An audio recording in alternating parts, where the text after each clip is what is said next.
পিটিয়ে ভেঙে ফেলা হয়েছে হাত পা, তুলে ফেলা হয়েছে নখ।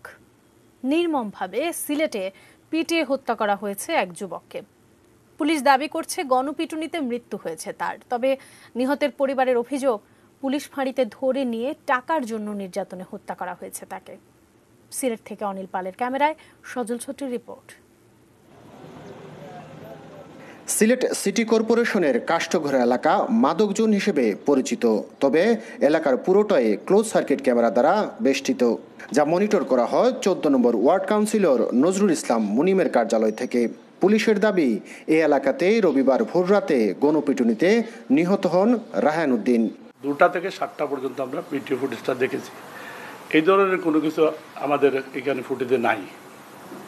এই যে হত্যা বা এখানে সন্ত্রাসী বা এখানে মারামারি কোনো ধরনের এগুলো কোনো কিছু এখানে নাই। গর্ভে থাকতেই বাবাকে হারানো বয়স 30-এর যুবক রায়হান নিজেও 2 মাস বয়সী সন্তানের বাবা। বছর দেড়েক আগে বিয়ে করে স্বপ্ন দেখছিলেন প্রবাস যাত্রার।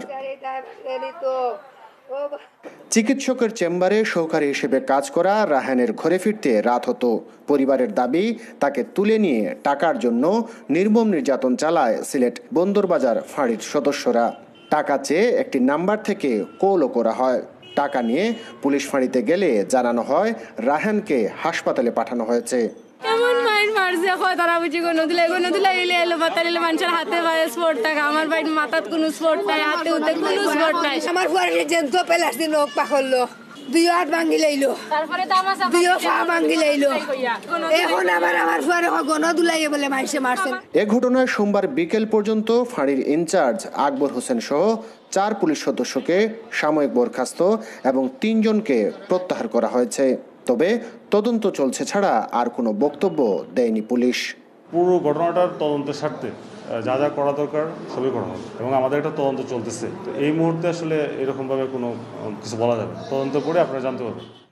এ ঘটনায় ক্ষোভ দেখা দিয়েছে এলাকাবাসীর মধ্যে।